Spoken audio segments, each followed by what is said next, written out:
Let's begin. Smaller class today, so probably you'll get most of the lecture. Always better having a smaller class, teacher to student ratio. So I appreciate your coming. I know during the week you guys are planning. I hope you have at least no problem.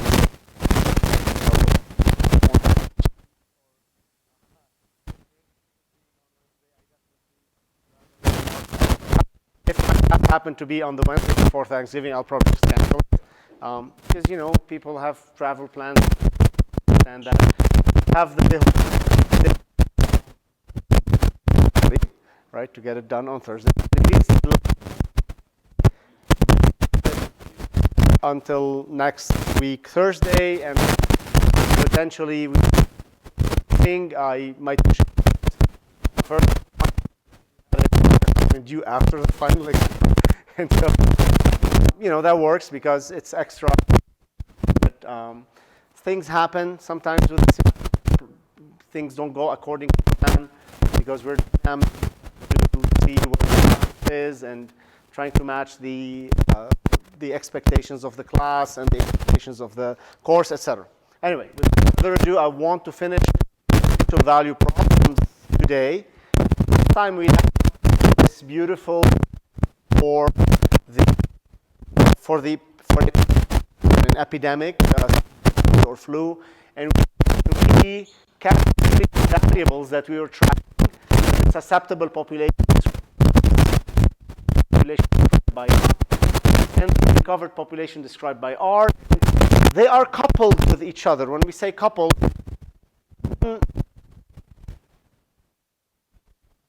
so ds by or the change in the susceptible population, that depends on the infected population and the susceptible population. So you say that first equation has IS in it and I, which means I is coupled back to S. So there's two-way coupling from S to I, from I to S, but neither one of those is coupled to R, which is interesting. R is the recovered population. That makes sense because R only depends on the infected population, right? So once you're infected, after a certain period of time, you recover. So that's it. There's only one way into the category, into the population of R. So deriving these three differential equations, there's extra slides in the lecture notes. Highlight background light green. If you want to understand how you develop a system like this, it's not very hard. There's only 4 slides, or you can go back to my lecture last year and watch it, or any of the previous years. You see how you can build a system like this. But for now, just accept that this is a system of differential equations. And we left off last time saying we can use ODEint the same way we used we used it to solve a single differential equation. We can use it to solve a system of differential equations. So I'll summarize, just go back. And instead of just having a single right-hand side, now you have a vector of right-hand sides. Right-hand side is just simply a Python routine that returns the right-hand side of the first equation, right-hand side of the second equation, third equation, etc., etc. You will say, but the right-hand side depends on terms in that equation. That's fine, because the right-hand side also takes as an argument those terms in the differential equation. So the right-hand side for the recovered population depends on I and S. Well, you have access to I and S in the argument. So you just assume you have that access and build your right-hand sides. Very, very neat and clean. The same way we did it for a single differential equation, where the right-hand side was also a function of the dependent variable, there was just one, and time. Phi 0 now is a vector of initial conditions, an array of initial conditions. You need an initial condition for each one of those equations, and of time points at which to solve for phi. So together, we're going to have to build, we will do this in Python today. So before I get to the solution here, let's go and build it in Python. Okay, let's go ahead and build this in Python. And open up, so these are the equations that we will be solving. ds by dt is minus beta over n times I times S. N is the total number, total population. It's just a parameter. And beta is another parameter that is the property of the virus. Once we solve the system, we start playing around with beta and gamma and n, see how things change. Di by dt, beta over n is minus gamma I. Gamma is related to the recovery rate. It's 1 over the number of days for recovery. So for COVID, it would be 1 over 14. For the flu, 1 over 6, for example, and so on. So we're going to program this in Python. Open up a Jupyter notebook. We will be using ODE int. Pay attention to the homework assignment. You're going to do 2 equations for rabbits and foxes and see how the population dynamics behaves.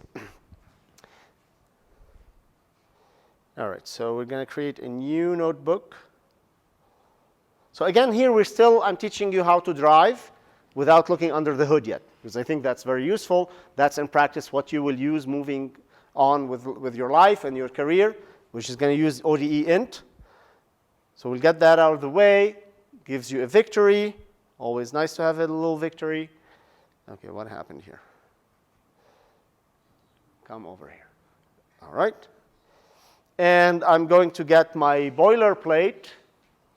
So let's zoom in a little bit.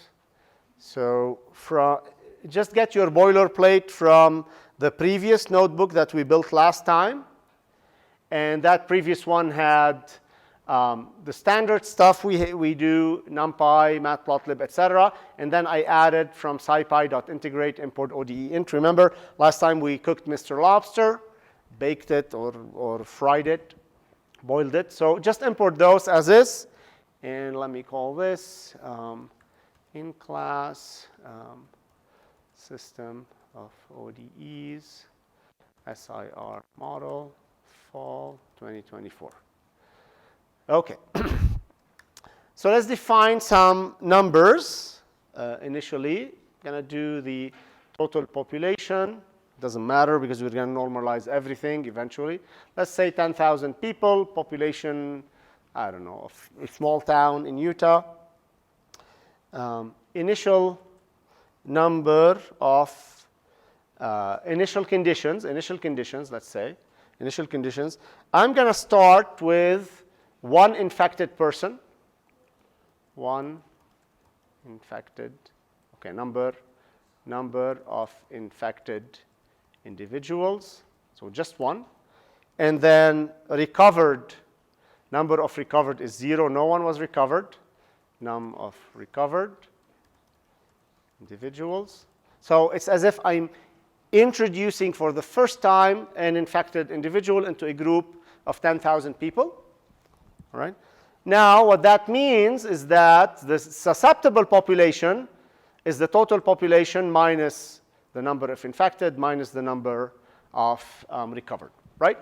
Makes sense? Because in total, I0 plus R0 plus S0 in this case needs to be equal to 1,000, to 10,000. Correct? So we're consistent. Okay. Now, for the other parameters, let me bring my slides back here. So this, I said we have 2 parameters, beta and gamma. The beta parameter describes how fast the virus or the contagion spreads. And it has to do with, like, okay, if 2 people contact, a susceptible person is in contact with the infected individual, and they sneeze in their face. What's the chance that that sneeze is going to infect them? I mean, that's like the worst thing that could happen to you. I had that happen to me once in the airport, and I was like, I was like washing my face, and I didn't get sick, but what is the chance of that happening? Like if they talk to you, etc.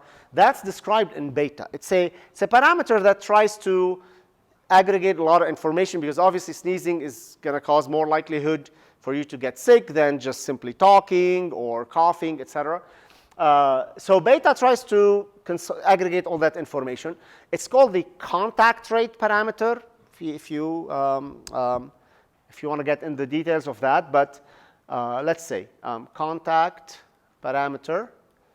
So we call that, let's going to keep it as beta.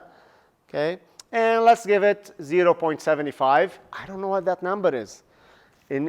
Throughout COVID, they were trying to get what those numbers are just from observations. Excuse me. What we are going to do, though, now with this model is we're going to change beta and gamma and see what happens, right? And kind of try to understand what is the worst case scenario for a virus to, infect people, right? What kind of beta are we looking at? Can we, is this going to be our worst fear or not, right? And then the recovery rate, recovery parameter, that's called gamma. That's the gamma. It's 1 over 14. So it's 1 over number of days for recovery, usually. All right. Great. Now let's create the time domain points. We're going to say that I'm going to run this for 100 days.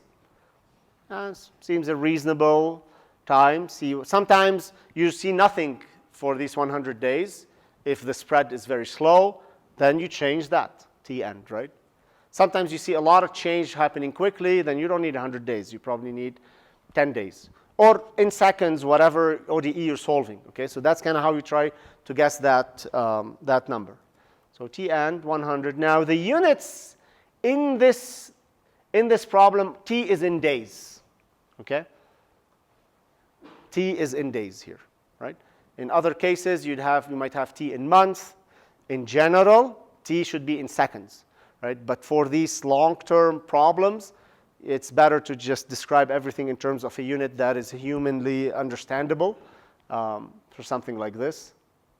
Okay, so t-end is 100 days, and then the time domain, t is mp.lin space, and I'm going to go from 0 to t-end. I'm going to split it into 500 points. Now, we have not talked yet about how many points you need in time, because odeint takes care of that for you behind the scenes. Once we open up the hood and see what's going on, this will be a big problem.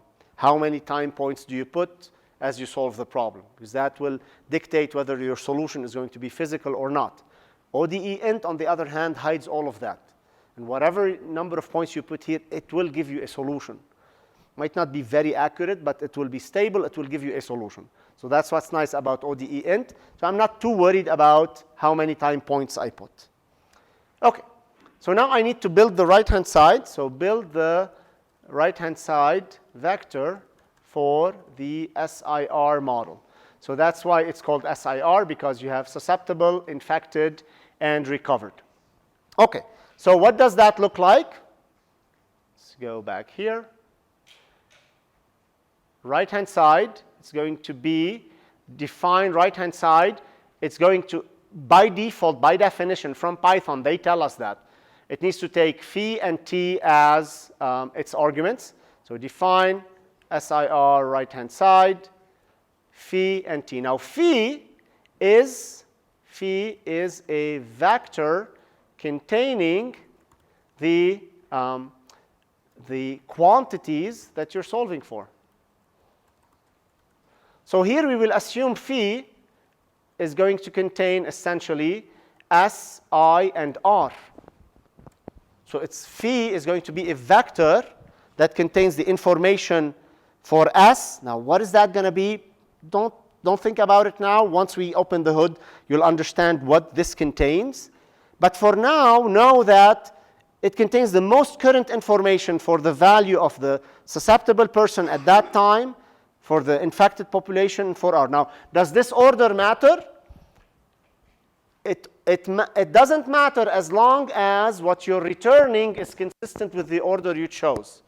So if I'm returning the right-hand side, if this routine returns the right-hand side of S, then the right-hand side of I, then the right-hand side of R in that order, then odeint is going to assume that phi contains S, I, and R in that order.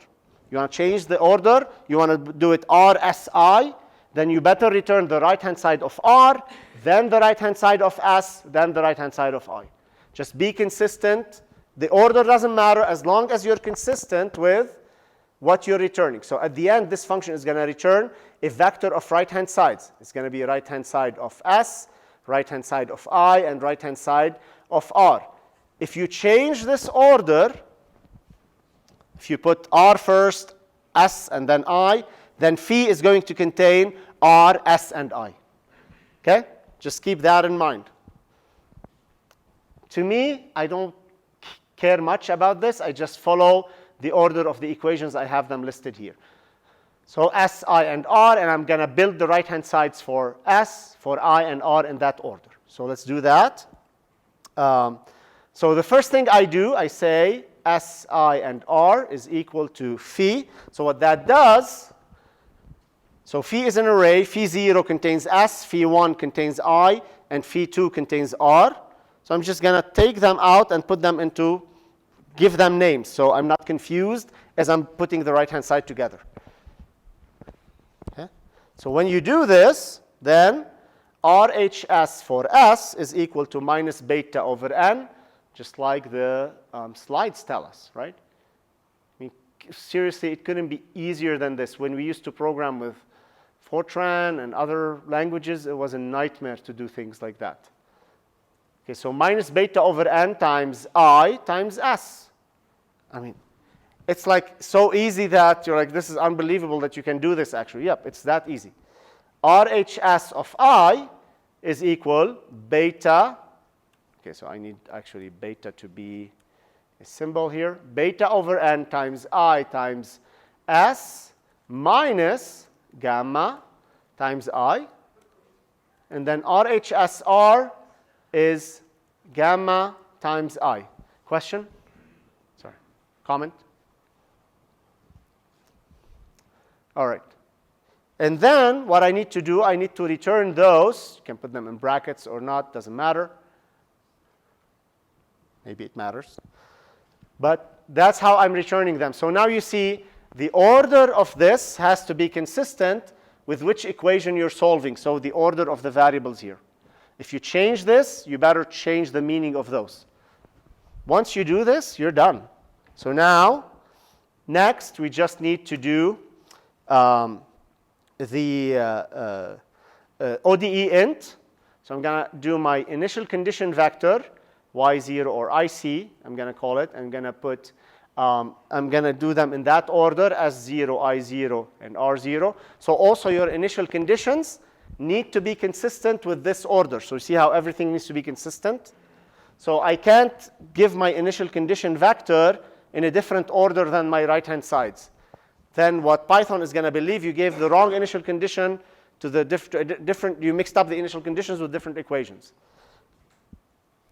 Right? And then finally, sol is ODE int, and my SIR right-hand side, that's the first argument, my y0 initial condition, and then t, okay, for the time points. Okay. Now, if you run this, oh, it's going to throw an error. Oh, y0, not y0, it's IC. All right, didn't throw an error. That's great. But now, if you print sol, it's just a bunch of numbers that you probably can't make sense of. So we need one more step to figure out what the solution contains. Okay, so here's what the solution contains, and I don't think I covered this last time, so we'll cover it now.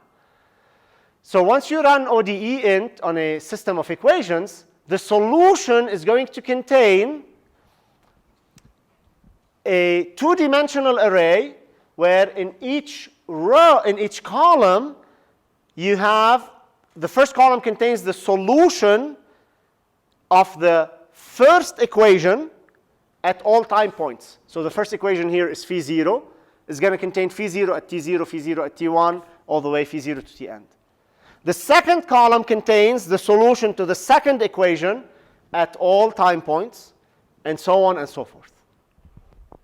So to plot this, I need to extract this column, okay, and put it, extract this column and put it in a variable so that I can plot it, right? So in our case, when we printed sol, it contained 3 columns. So go back to Python. If you go back to Python, it contained 3 columns. The first column contains S at all time points. The second column contains I at all points, the infected population. And the third column contains the recovered population at all times. Okay? Why at all times? Because they're changing. I, S, and R, they're changing. Okay? All right, so here's how we can extract those. So you can do this if you want. Just solve 0, do the slicing. Or another trick is, which is the one I use, is do phi 0, phi 1, etc., phi n equals solution dot transpose. Okay? So I use either one of those methods. It's just program whatever pleases you. Just use the one that you like. I like the last one. So what I'm going to do here is say S, I, and R are equal to sol dot transpose. So now if I print S, it's going to contain all the data at all the time points. Okay? So let's plot it actually. PLT dot plot. We need to plot S versus T. Okay. So that's the susceptible population over time. Then we can plot LT dot plot the infected population over time. So let's see that. Okay? So that's starting to make sense. Initially, we had one infected person. I mean, you can see it. It's so small, right? And a lot of uninfected people, susceptible. Then they started interacting based on beta, right? Based on that beta parameter. And then the number of infected people started going up, and it started consuming susceptible people, turning them into infected. So we're moving from the blue to the orange. The last one is going to be the recovered, which are going to move from the orange to the green, TR. Yeah? Then after some time, so you get infected, you have 14 days. You see that distance here? From the first infected person to the first recovery, you have about 14 days. And then you recover. And then you start recovering, it shifts everything. It's pretty cool. It's pretty darn cool. So I don't say in other words. It's pretty darn cool, seriously. Okay, so let's clean it up a little bit. I like to put a grid, plt.grid, and you can add number of days for the population. And one nice thing I like to do is normalize by the total population, so I get a fraction. Okay, so if you normalize by n, then everything is independent of you have 1,000 people, 10,000 people, or 5 million. It doesn't matter. It looks independent of n. You just go from 0 to 1. So 1 is 100% of the population, right? So most of the population was not infected initially. Right? Okay, so let's make some guesses. What happens if beta is smaller? Beta is the contact parameter, right? It's how much time you start infecting susceptible people, right? So if beta is larger, you're infecting them faster. In other words, the virus is infecting them. The virus is more effective at transmission. So what we will see a faster drop in the blue line because they're getting infected quicker. So let's test that. That's a hypothesis. Let's test it.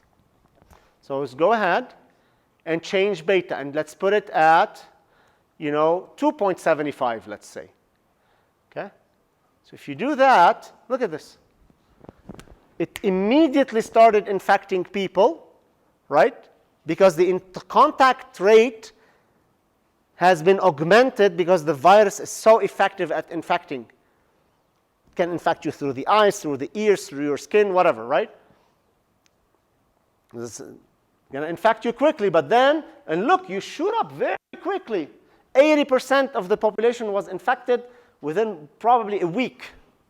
That's a bad virus. Okay?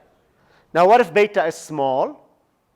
Let's go to the other extreme. Let's go to 0.1. You don't even see a change for 100 days, right? It's a very slow-moving virus. Let's go to 0.5. Okay. So with 0.5, the virus is a little bit more sluggish. It's taking it more time. The first one was 0.75. We were at about 7 days, 5 days for the first people to be infected. Now it's about 2 weeks. So you can shrink it a little bit less. Let's go to 0.4, for example. And it's going to push it even further, right? It's pushing it even further and further. Okay. Yes. What's happening? Are you guys seeing this plot, or you're still stuck here? Okay. So now play around with gamma. So gamma, let's say you recover quicker from that virus, or it takes you longer to recover. So go 1 over 10 days or 1 over 20 days. What do you expect? But first make a hypothesis. What do you expect is going to happen here? So if people are going to recover quicker, then that curve, the green curve, and the orange curve is going to be flatter, and the green curve is going to be closer to the orange curve because they're recovering sooner, right? If the recovery rate, if the number of days to recover is shorter. So let's test that. Let's go, let's say, 7 days. Okay? In 7 days, look at that. The green curve, indeed, the orange curve is flatter. Okay? And then the green curve is closer to the orange curve because you're recovering very quickly. Right? You don't have that much time for recovery. Okay? Or we can go longer recovery, 20 days.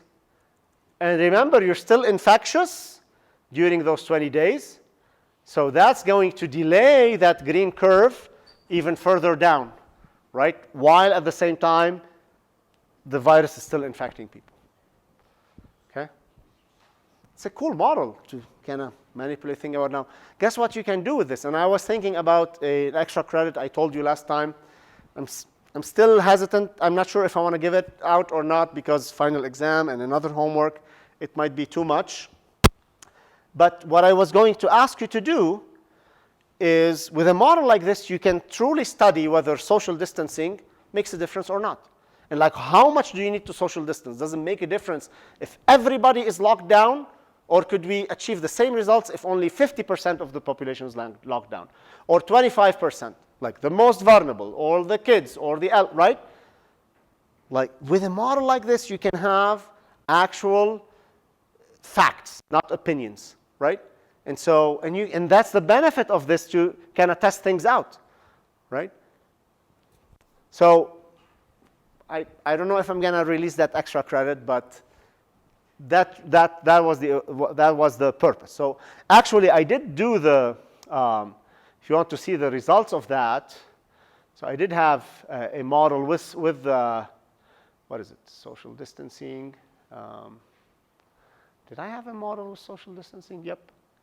Okay, yep. I did have a model with social distancing. Let me see. But the results are not here, actually. Okay, never mind. All right, so next we will get a little bit under the hood of what's happening in ODEint, and we're only scratching the surface. Okay, again, you're not technicians. Again, you're not technicians. So I have to restart this recording thing, unfortunately. Let's get under the hood of ODEint, see what's going on. And I make the statement again, if you are technicians getting a license in just, a certificate in integrating ODEs, I'll teach you ODEint until you go home. I'll give you a ton of examples. When this is the case, do that. When that's the case, do that. But you'll never understand why. But because you're engineers, you need to go under, I want you to know what's going on under the hood. You might never go under the hood ever. But if you have to, you'll at least have a map. So in a way, it's like I want to teach you actually how to fish, right? So that's why you're engineers. Price you pay, you go under the hood. Okay.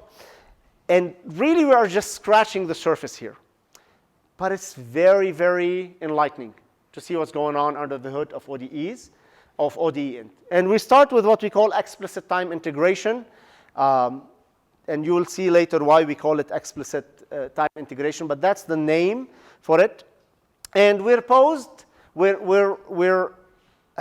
confronted with this problem, a generic initial value problem of the form, again, d phi by dt, always, always, always.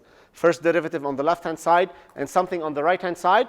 The right-hand side, I'm going to call it r for right-hand side, and it's a function of t and phi, time and phi itself. Just like we saw with the previous ODEs, on the right-hand side, you could have phi squared, sine phi, times t, whatever. You could have both time and phi on the right-hand side, or only phi or only time. It doesn't matter. Okay? And an initial condition given phi at t0 equal phi 0, subscript 0. And we're gonna solve this ODE from t0 to t end.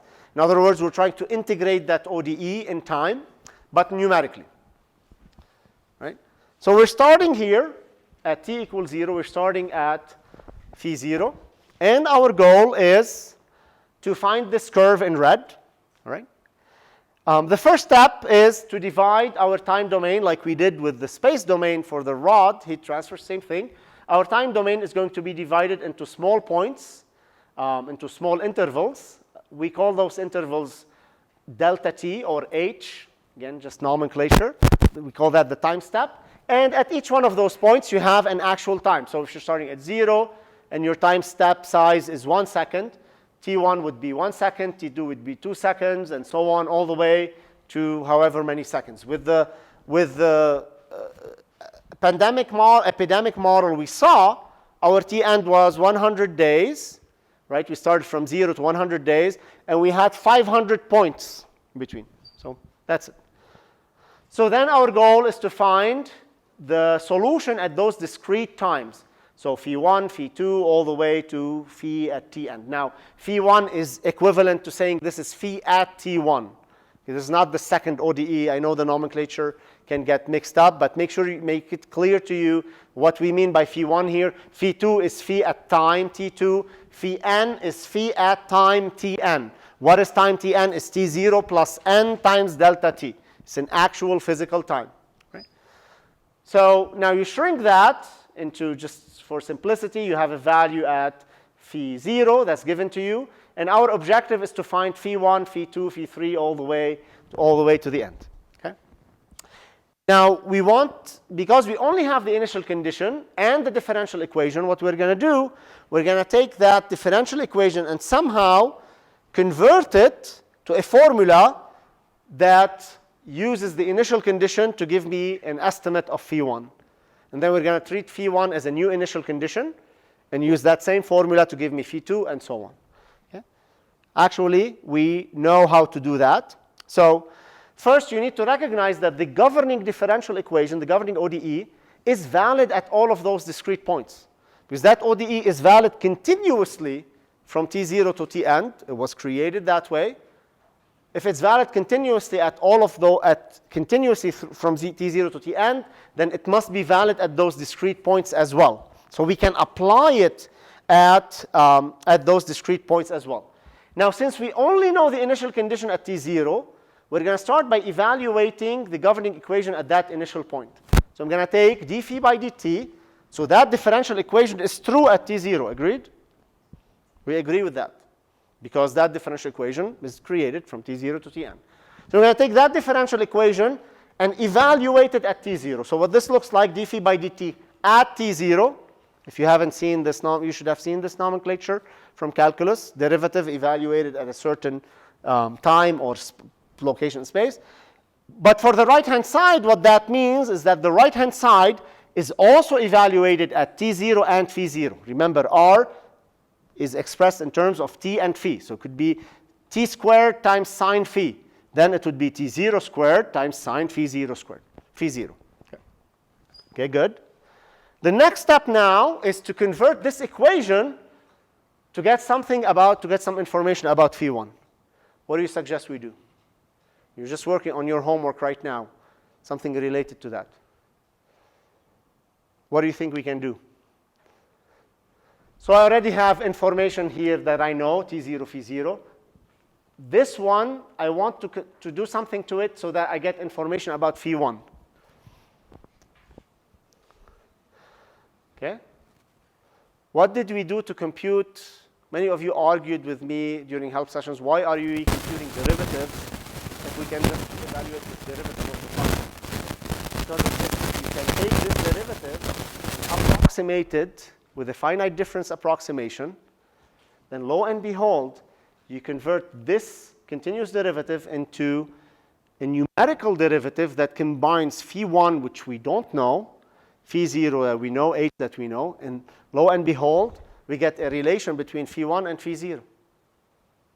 And that's the only and simple trick. So if you do this, you get phi1 minus phi0 over delta t or h. Now there's an error here. That's why now we convert to approximately equal r at t0 and phi0. Now, this is a simple equation. You know phi0.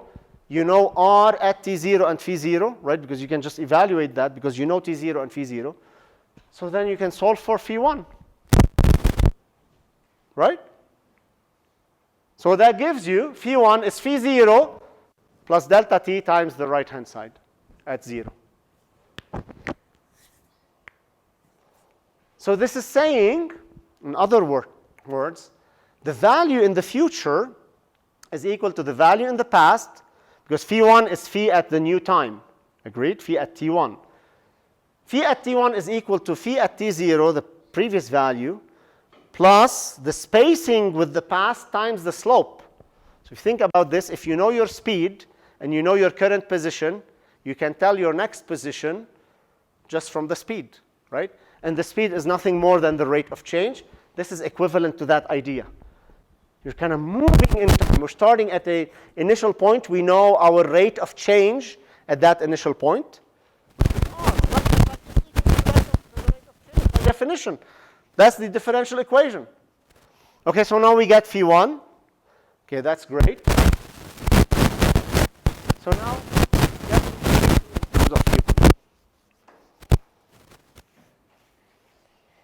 so now we have information at phi1.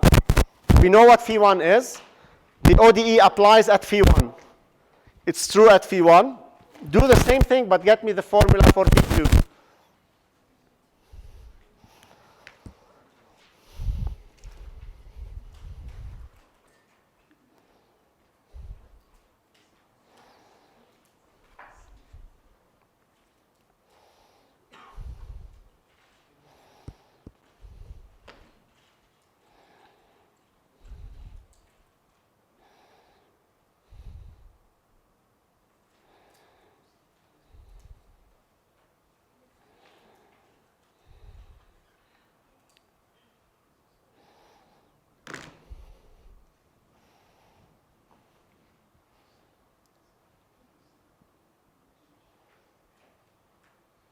So we want to go to phi2, which is at t2, which is t1 plus h.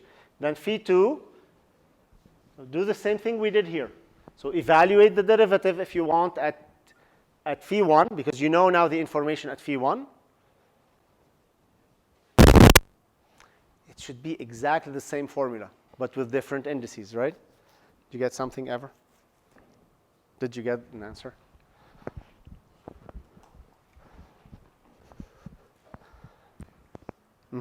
Yep. Now generalize that to n plus 1. So phi n plus 1 equal to what? Okay. Yes. But this is wrong. Okay. So I would start, where are you evaluating this derivative at? At time 1 or time 0? 0. Well, this one's 1. Well, this entire thing is a derivative, right? Right. Where is it evaluated at t1 or t0? Well, if it's 1 and 2, then... You got that the wrong way. It should be phi2 minus phi1. But then the right-hand side is evaluated at 0. Right, so this, if you want to do it right, you want to do everything at t1. Okay?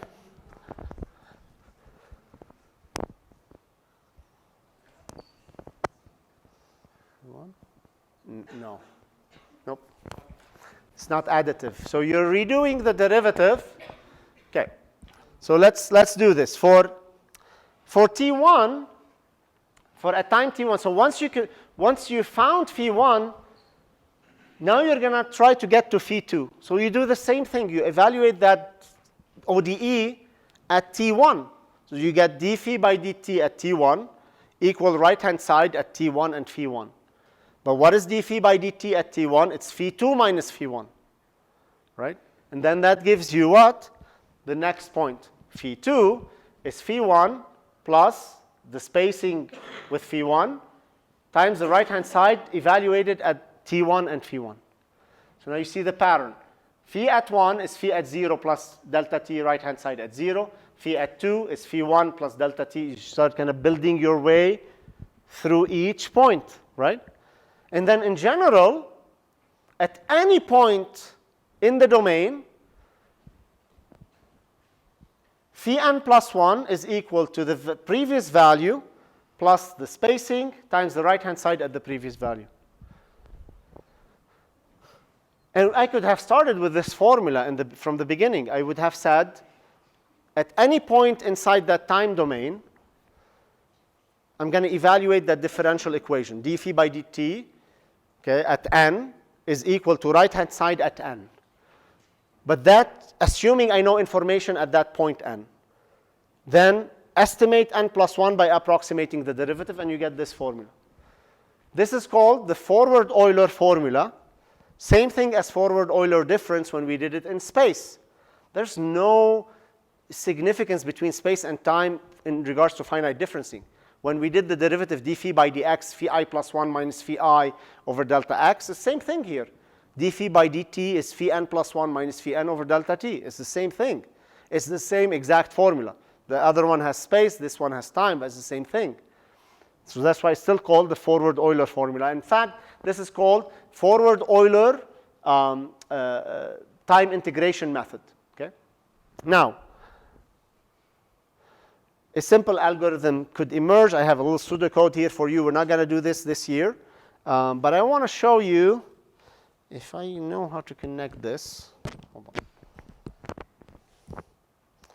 on. I promise I remember it used to have a, there you go. Very convenient location. Okay.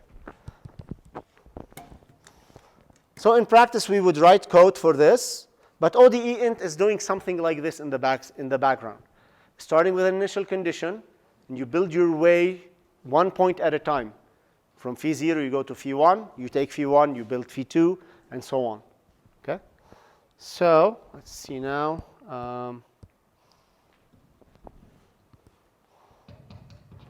Okay. Oh, I'm going to go back to hidden figures. Okay?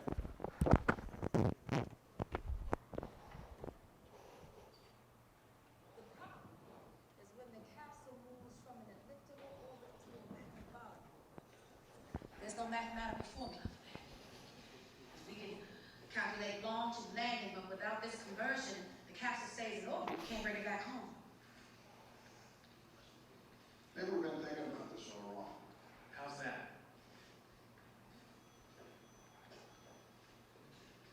Maybe it's not new math at all. It could be old math. Something that looks at the problem numerically and not theoretically. Oh, I get goosebumps when I hear numerically. For you, it is.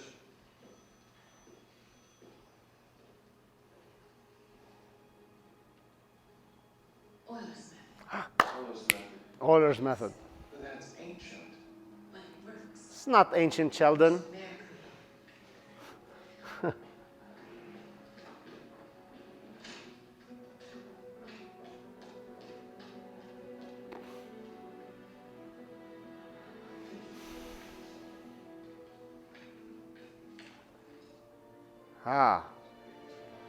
I froze that shot to see exactly what they're talking about. So there's some debate about whether she was referring to the Euler method for time integration or some other Euler method.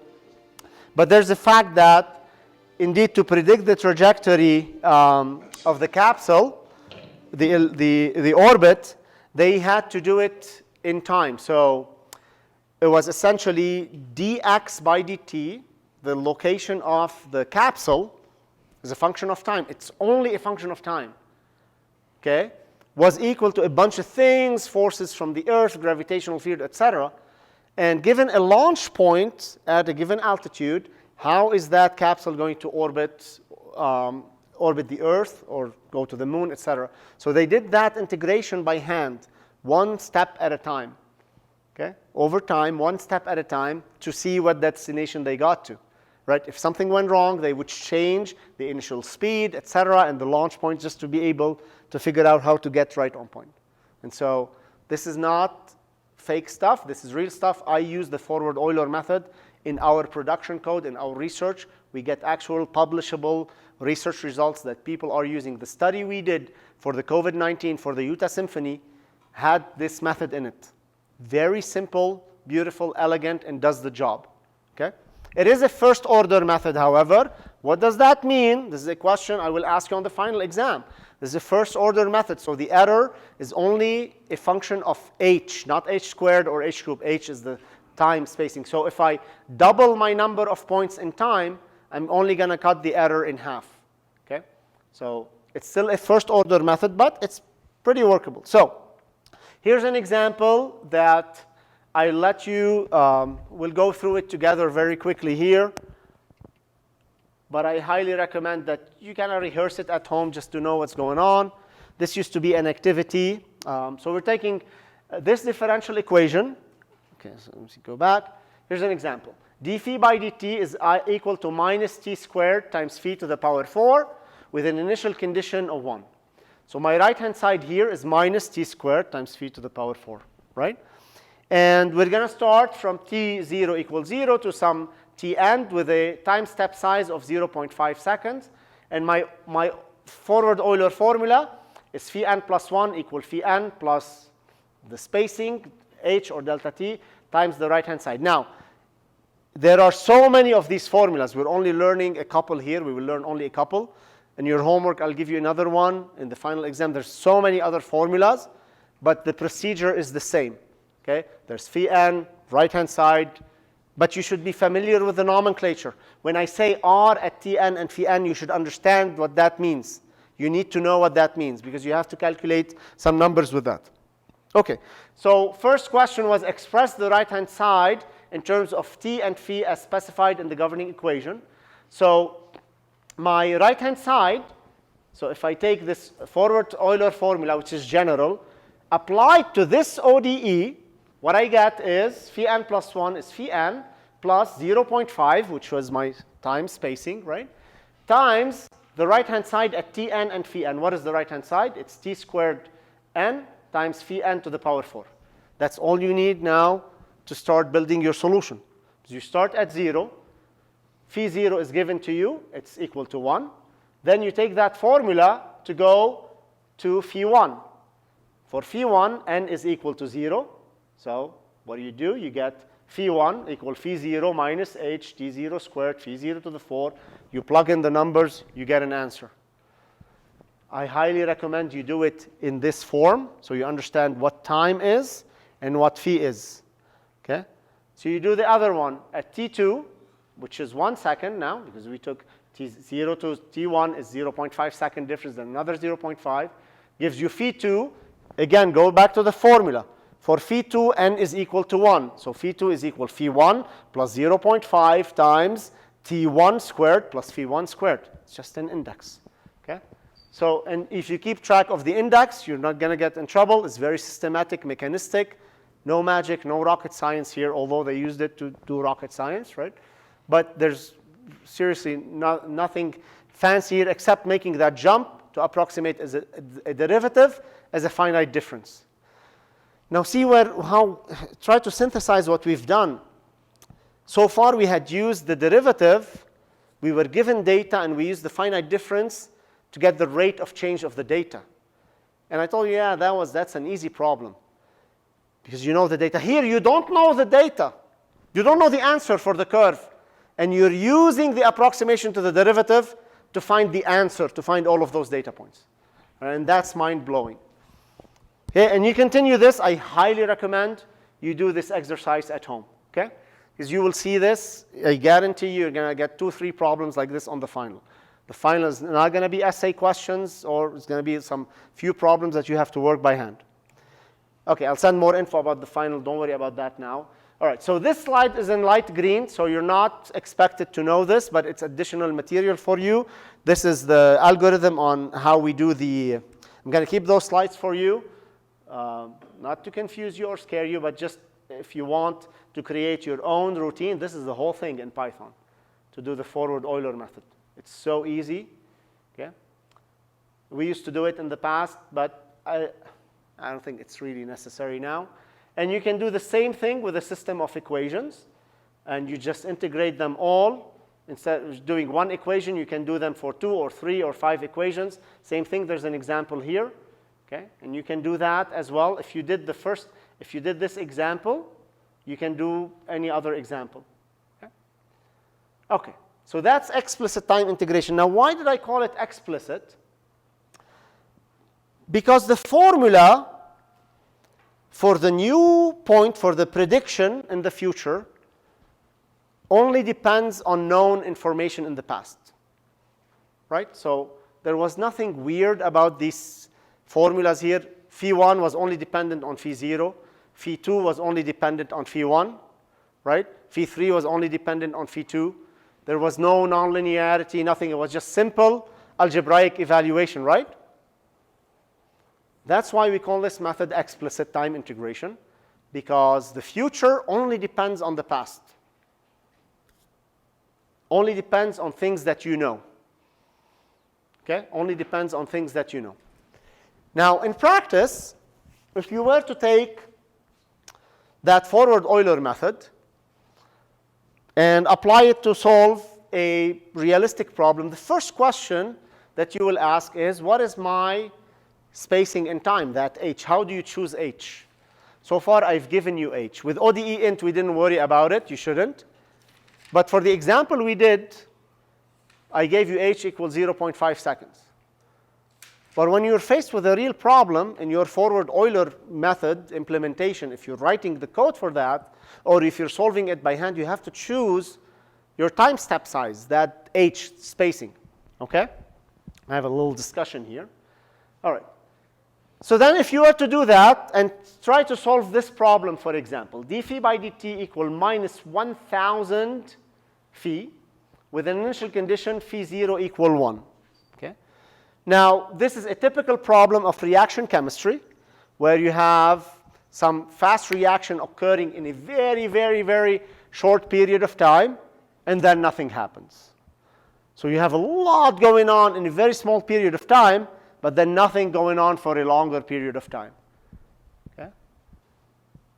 And there's an exact solution for this, e to the minus whatever, right? Minus 1,000 phi, and you can get that exact solution. Now, if you were to do this numerically with the forward Euler method that we did, so you go write the code in Python, and you're like, okay, what is my time spacing? So we start experimenting. We used to experiment with this in class in the past. So if you start with delta t equals 0.003 seconds, I'm like, I don't know where to start. You start with 0.1 seconds, you get no answer, actually. You go to 0.003, you get this solution. You don't even see the exact solution, but then you get junk. Look at the y-axis, it's 10 to the power 9. It's obviously unrealistic. It's unphysical. You're like, okay, what's going on? Let's bring the time step down a little bit more. So if you go to 0.002, you get this. The exact solution is in blue, but the numerical solution is in red, and it's wildly going between 1 and minus 1. At least it's bounded, but it's horrible. Doesn't make sense. It's not even physical. So this time step must be an important parameter. That h, the spacing between the points in time, is apparently important to getting a solution that is accurate. This is not only not accurate, it's wrong, right? Then you hit 0.001, you're like, I'm getting close. You get the first point, you capture it, then you suddenly drop here to 0, and you're just stuck at 0. But at least it's not oscillating wildly.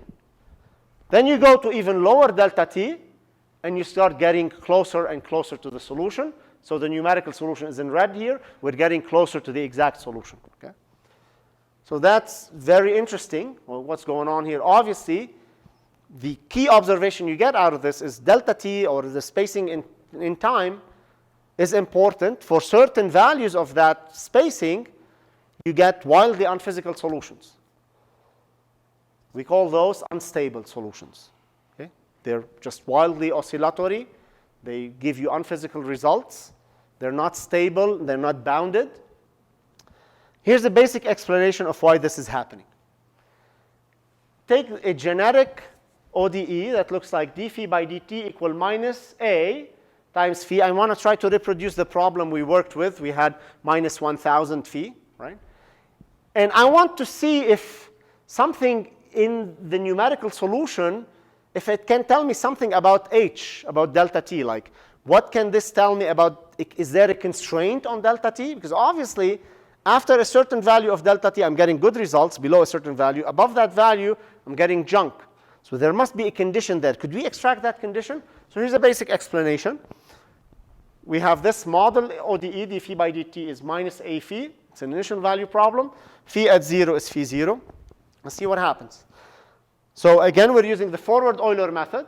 So if you apply the forward Euler formula to this, you get phi n plus 1 equal phi n minus ha phi n. And please don't use n as a power. This is not a power. This is a counter. If I put it in the subscript or the superscript, this is not a power. I've seen in the final exam people doing phi cubed equal phi squared. That's wrong. That's utterly wrong. This is a counter. Phi at time n plus 1 is equal to phi at time n minus whatever at time n, okay? This is just a counter. I can put it in parentheses, but then I expect you to put it in parentheses, and if you don't put it in parentheses, it's just like a nightmare putting parentheses. So we don't put parentheses. Okay, just recognize this is not a power, it's a counter. So that's the formula for forward Euler applied to this differential equation. The right-hand side here is minus a times phi, and we multiply by h. Okay. And then, therefore, phi n plus 1, you can combine these terms, you get 1 minus ha times phi to the phi at n. Okay? Almost said phi to the power n. All right. So the thing we saw in our experiment, numerical experiment, is that we expect the solution to decay in time, right? It started at 1, and then it decayed the exact solution. Numerically, it was varying wildly. So one condition we would like to see in these solutions is that the new value in this problem, the new value of phi should not be larger than the previous value. We want it to decay. Starting at the initial condition, we want to go down in phi. We don't want to go up. So if you go up, you're going to go unbounded and explode. Okay? So if you put that condition and say that I want my future value of phi to be less than my previous value of phi, in absolute value, obviously, that implies that, so if you want phi n plus 1 to be less than phi n, that immediately implies that 1 minus ha needs to be less than 1. Right? So phi n plus 1, if it's equal to phi n, then it's equal to phi n. If it's 2 times phi n, then it's bigger than phi n. If it's less than 1, the factor that's multiplying phi n, then it's going to be less than phi n, right? So if you take that and do the analysis on the inequality, then this implies that this condition is valid if and only if your time spacing is less than 2 over a. So go back to our previous results. We had a was equal to 1,000. Okay? If delta t was less than 2 over 1,000, okay, so 0.002, then you get stability. And that's what we saw. At 0.002, we got a stable result. It wasn't accurate, but it wasn't blowing up. Okay? So that tells you that there is a condition, there's a constraint on delta t. Now, this is only valid for this problem, but it illustrates the idea.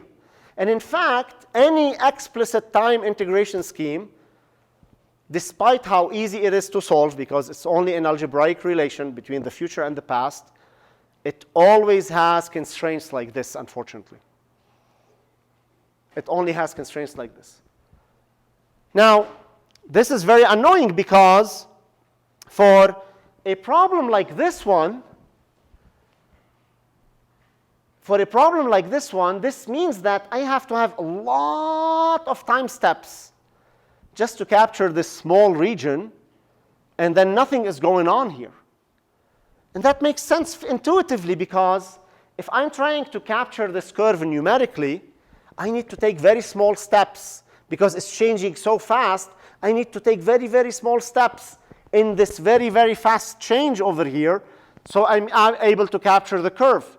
But then over here, there's not much change yet. I have a lot of points because my time step is so small. Because my global time step is dictated by that fast change over here, the 2 over a condition, right?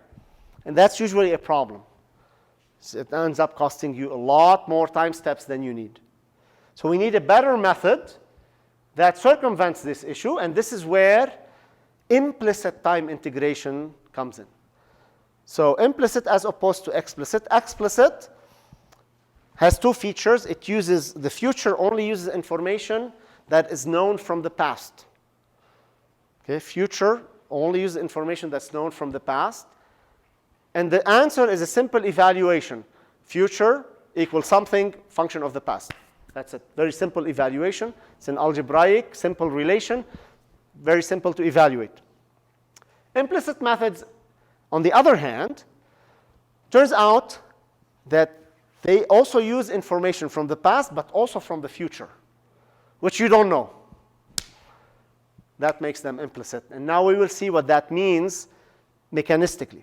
Okay?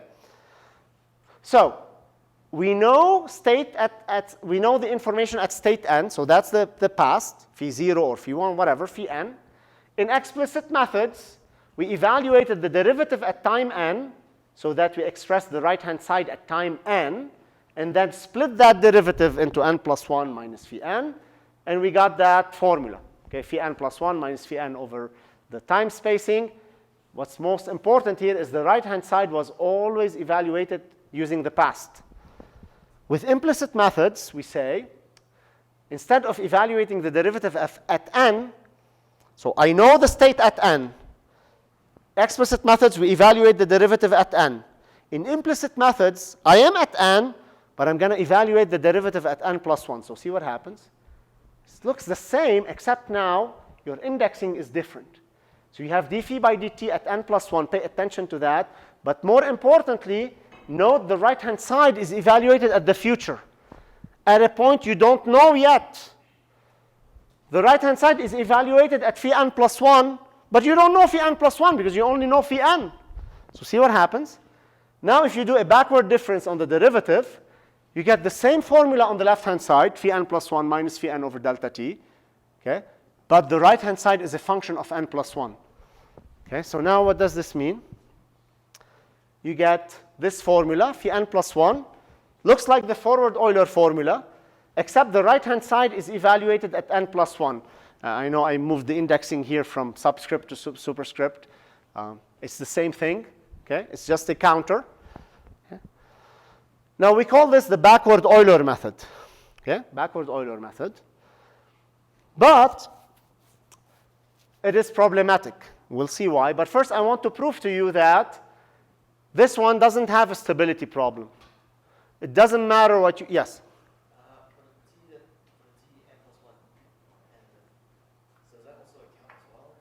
All of n and n plus 1 are all counters. Okay? Yeah. Sorry about the mix-up with the nomenclature. Okay? Okay. So now I want to prove to you that if you go back to that ODE, d phi by dt is minus a times phi, then we don't have a restriction on the stability.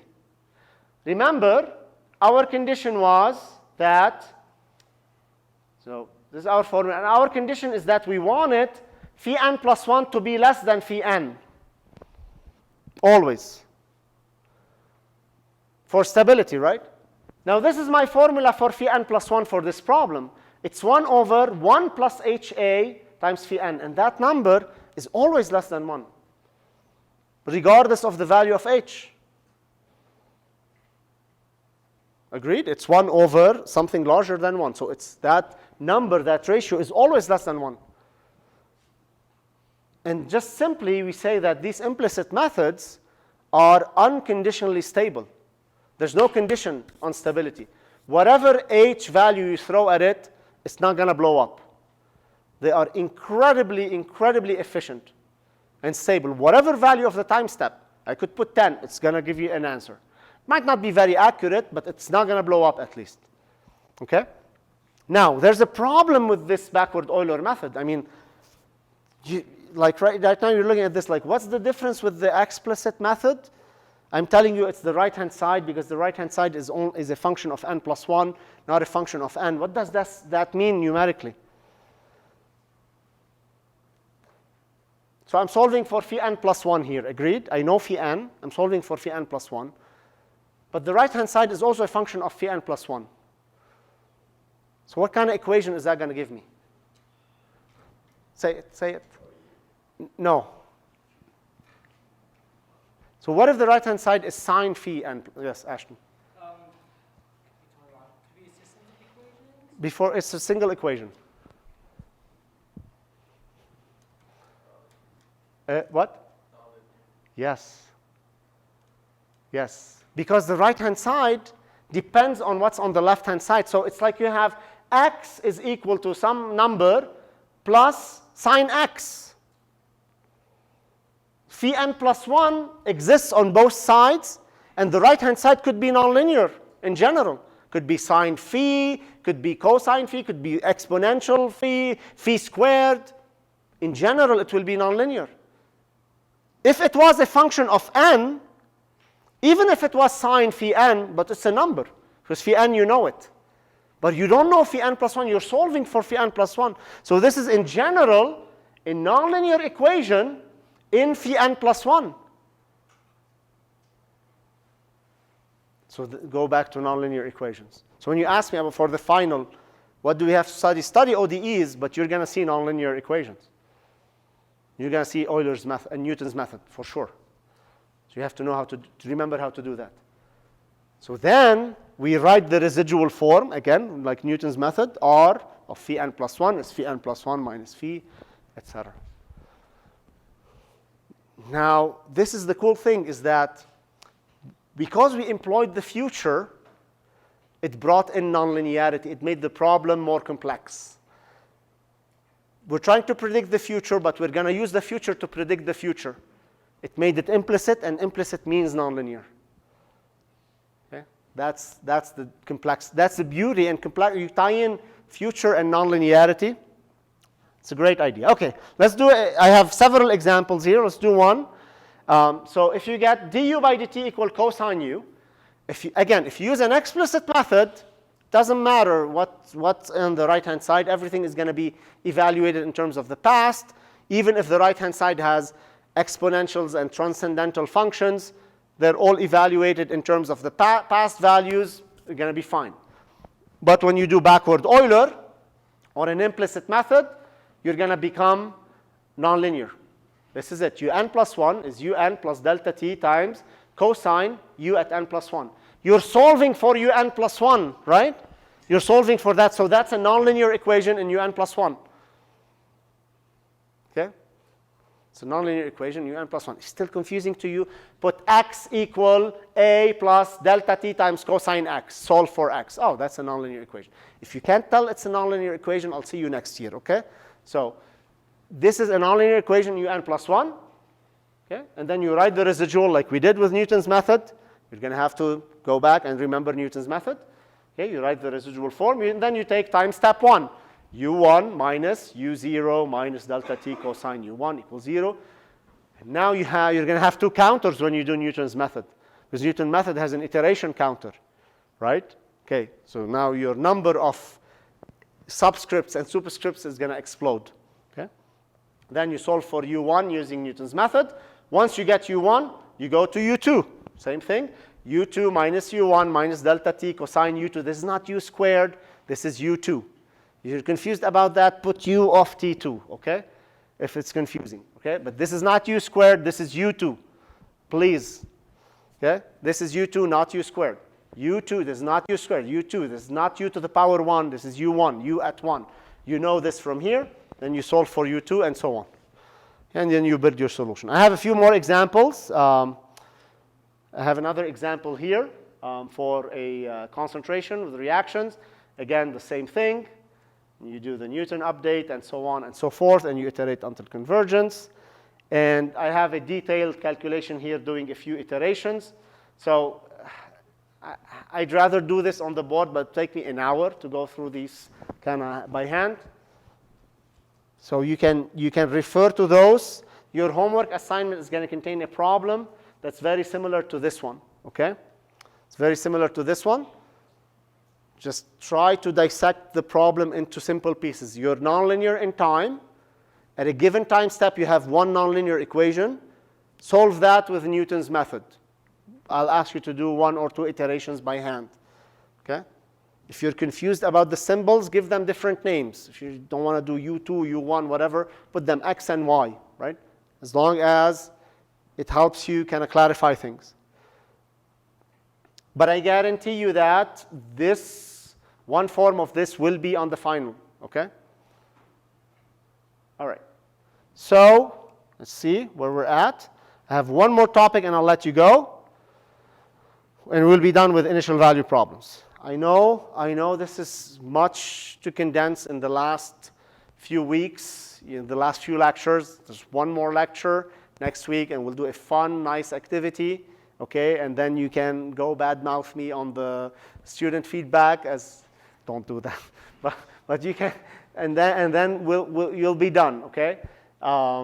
There's one more topic I want to talk about, and we'll be done with initial value problems. You might ask me and say, we've only seen ODEs in time that are first order, so first derivative in time. But in practice, you see ODEs second, third. If you're taking ODEs now, you've seen equations with y triple prime, y quadruple prime. If you've taken ODEs in the past, you've seen that.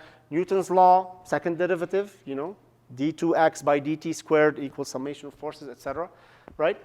And so how do we solve them with ODEint? ODEint only takes first order ODEs. Doesn't take any other higher order ODE.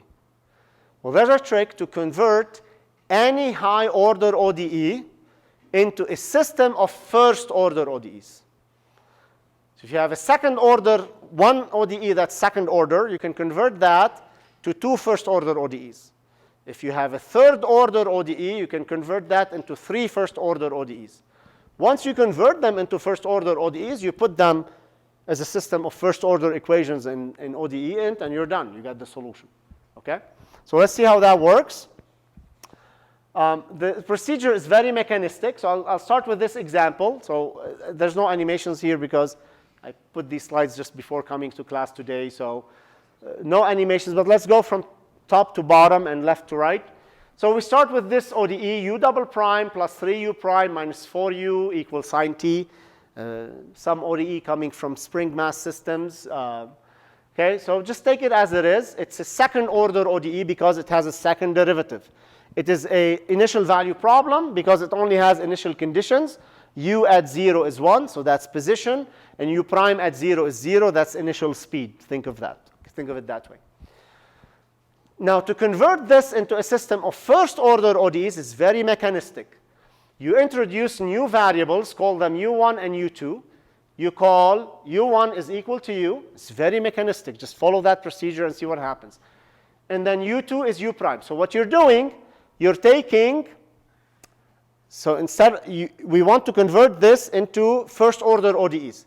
So what we start with the 0th derivative, or u, essentially, and call that a variable, new variable u1. And u prime, the first derivative, we call that u2.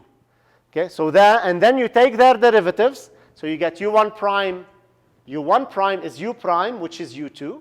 And then u2 prime is u double prime. What I'm after is finding only primes. Okay, so now you start seeing the system emerge. The new system is going to contain u1 prime equal u2.